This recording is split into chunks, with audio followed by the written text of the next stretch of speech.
Shalom, shalom, shalom. First and foremost, I would love to start by giving all honor, glory, and infinite praises to Yahweh, Bahashem, Yahweh Shai, Bahashem, Rakakwadash. And I want to give double honor to our apostles and elders of the great millstone that taught us this truth.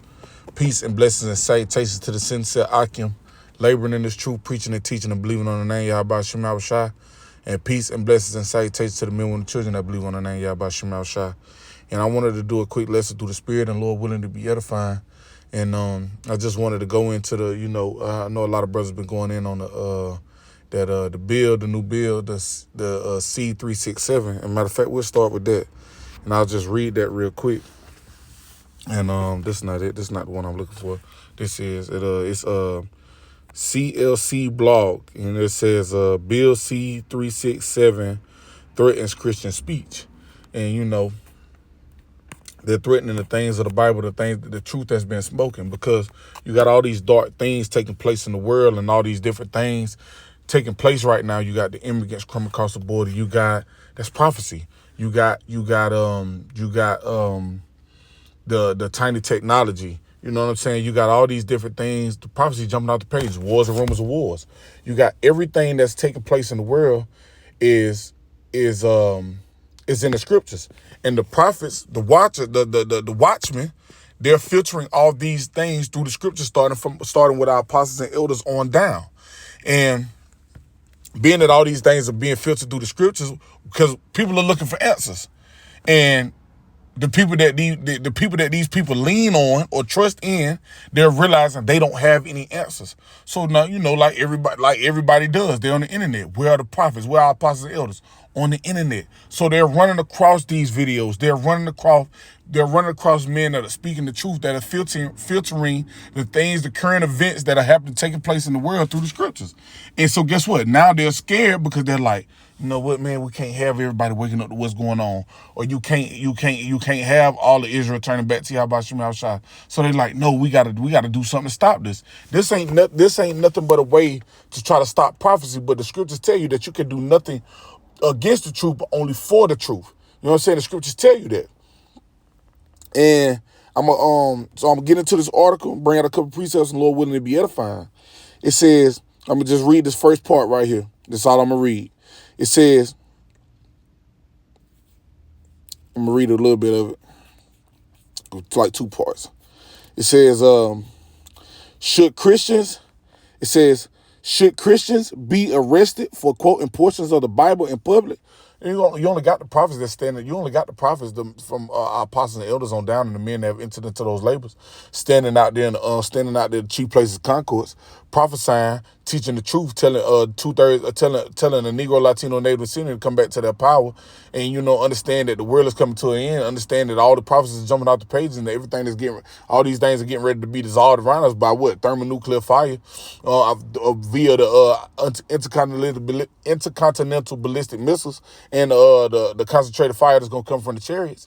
You know what I'm saying? And the things that the UFOs that they're calling UFOs or UAPs, you know what I'm saying? Those are the chariots that the scriptures talk about.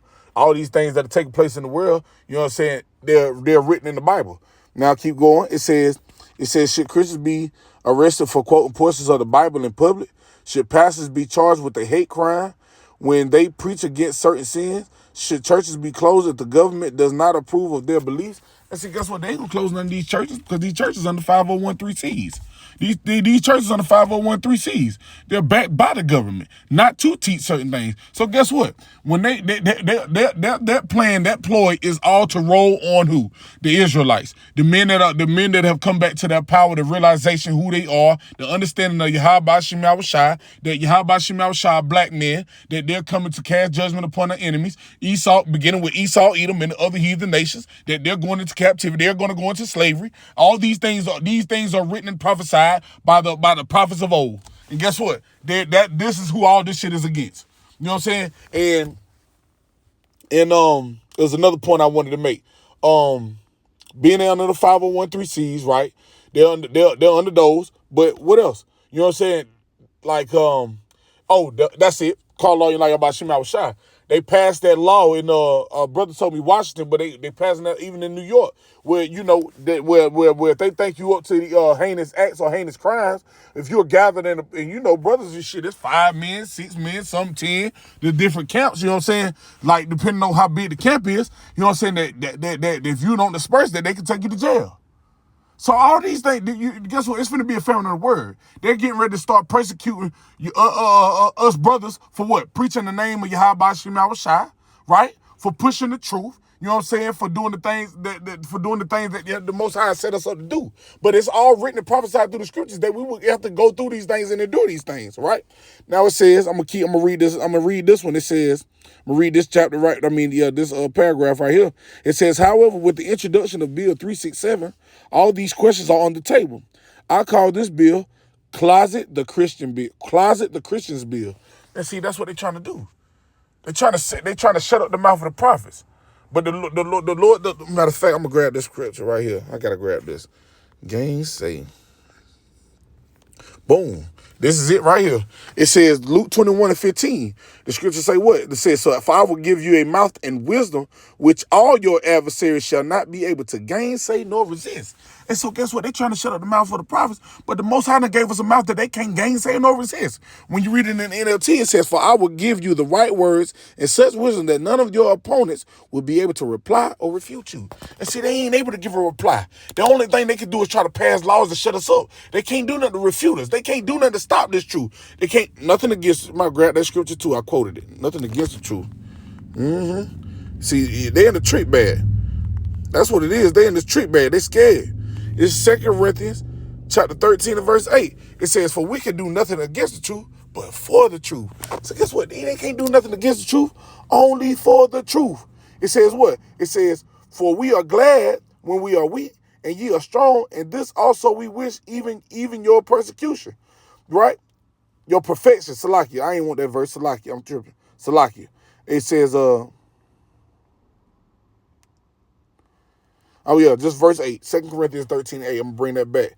I'm going to read it in NLT. It says, for we cannot oppose the truth, but must always stand for the truth. And that's what we're doing. We're standing for the truth. There's going to be a reward for this. You know what I'm saying? For standing boldly for the name of Yahweh Shem Shai. We're going to keep going. I want to grab, let me finish that paragraph. It says, because this is exactly what it intends to do. Put Christians in the closet under threat of jail time. It will silence believers who oppose the woke ideology that is overrunning our country. Because what the scriptures say, matter of fact, we're going to grab it. This is what the scriptures say. Because see, they think it's a game. The scriptures say what? It says, Salaki, I'm going to grab it.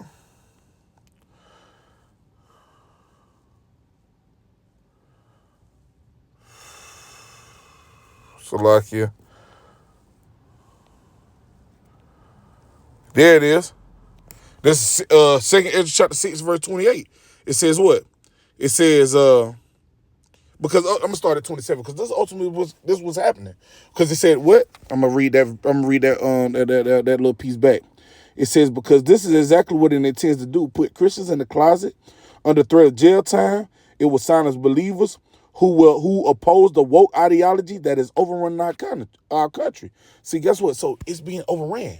Why? Because this truth is starting to flourish. Why? Because now that this truth is flourishing, it's getting ready to put out evil. It's getting ready to put out evil for good. It's ushering these devils, it's walking these devils to the end. You know what I'm saying? It's like getting ready to walk somebody off the cliff. Getting ready to push their ass to their downfall. And that's what's happening. This is 2 Ezra chapter 6 and verse 27, Salakia. It says, for evil shall be put out and deceit shall be quenched. Why? Because of the truth. It's exposing everything. It's shining a light on everything that has been unseen. Right? Let's go for it. It says, verse 28. It says, as for faith, it shall flourish. Corruption shall be overcome. Corruption is being overcome. Why? Because the light of Yahweh Shem shines is in the world. Through what? Through his prophets, starting with our apostles and elders and the men on down that have entered into those labors. Preaching this truth. Preaching the name of Yahweh Shem shine. Breaking down the scriptures the correct way. Right? Showing who the enemy is. Showing who the chosen people of the Most High is. Right? It says, as for faith, it shall flourish. Corruption shall be overcome. And the truth Right, that's because it's overrun. That woke ideology is coming through the apostles and elders of the great millstone, breaking down the scriptures and having 100% truth. It says, and the truth which have been so long without fruit. Why? What's the fruit? The fruit of our apostles is the different camps that have been set up over the world. You got camps over there in London. You got camps in the UK. You got dozens of camps over here in America, Chicago, Cleveland. You got Los Angeles. You got Atlanta. You got Columbus, Georgia. The camps are all over. The fruit, and guess what? They're all speaking and preaching the name of Yahweh, Shem Yahweh Shai. It says,